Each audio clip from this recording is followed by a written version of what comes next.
What is emotion? Energy in motion. I like to see that there is a subtle field within me that is moving, or perhaps should be moving. But because we've had many experiences in our life in the past where we didn't know how to be present with our emotions, we didn't allow them to be moved, and they got trapped within our body because we repressed them, suppressed them, we deny them often.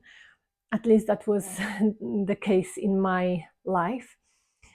And because of that, our life choices are based on those emotions trapped within our body. And we don't even know why we don't go for what we want. We don't know why we don't realize our fullest potential.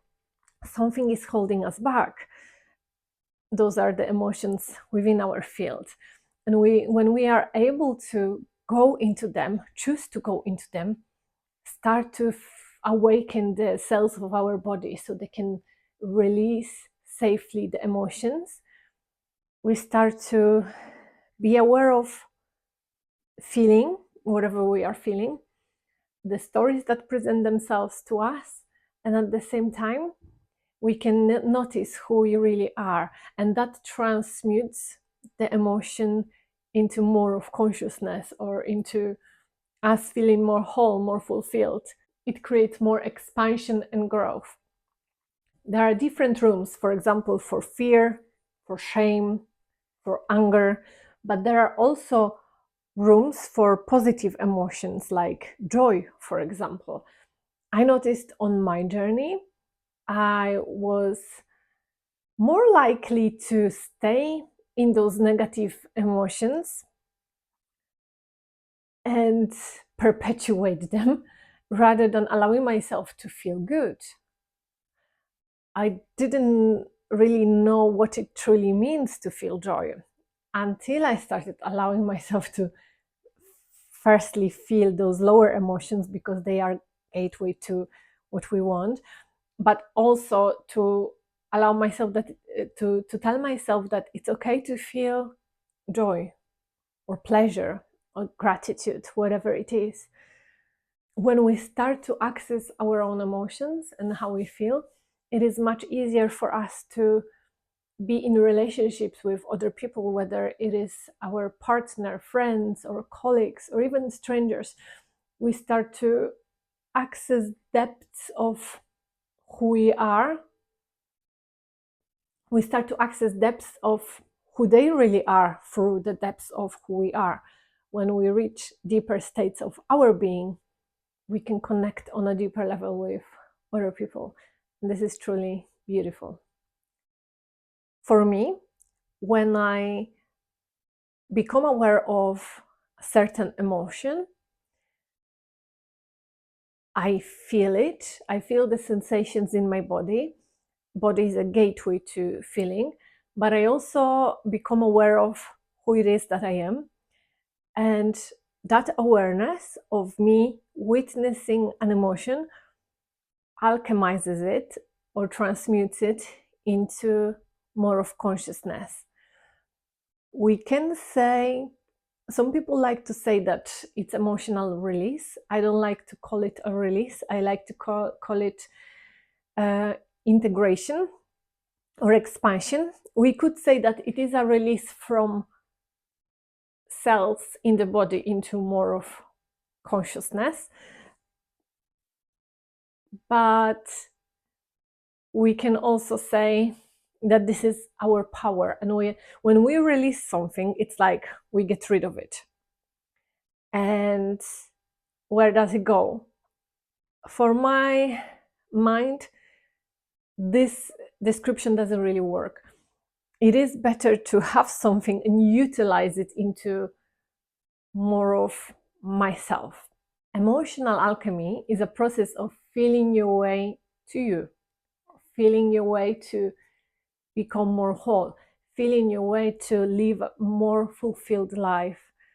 When we have a fear, let me give you an example. I used to have a fear of spiders.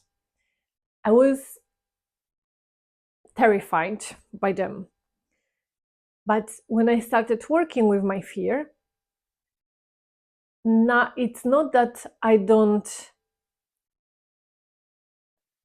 see spiders anymore, although they probably appear less in my life.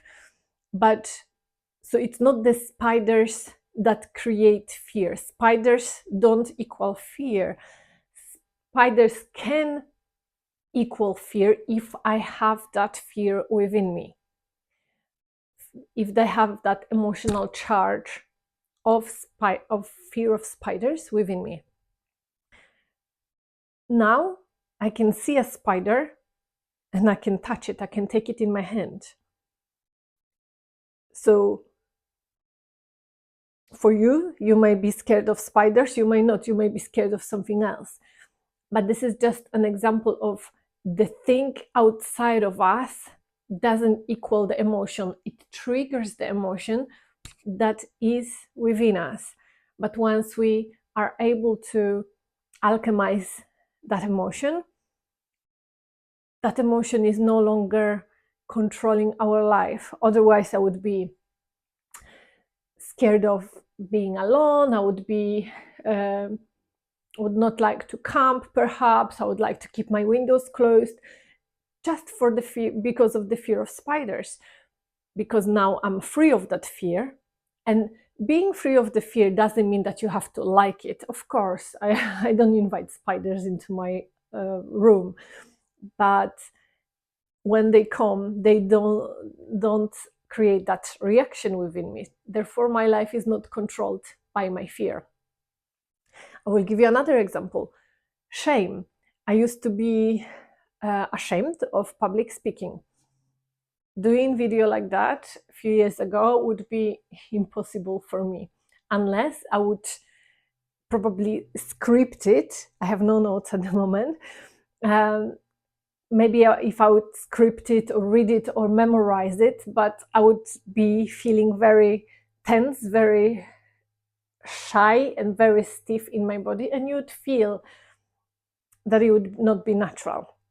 So I used to feel shame. So it's not that public speaking or showing myself outside publicly created that feeling within me. It was that it triggered what was already here. Now, because I worked with shame and I worked with many other emotions associated with that, there was a fear as well of public speaking. I no longer feel triggered by that. Therefore, in my body, there is no response saying, I'm not safe, I need to run away, I need to tense my body. I feel quite relaxed now, most of the time anyway, when I speak. And yeah, it doesn't control my life choices. And if I have desire to share something with you, there is no more voice saying to me, don't do it because you are ashamed of public speaking. It's like, okay, let's do this. Let's go for it. Yeah, I invite you to join me. The space is open. Let's play together. Thank you.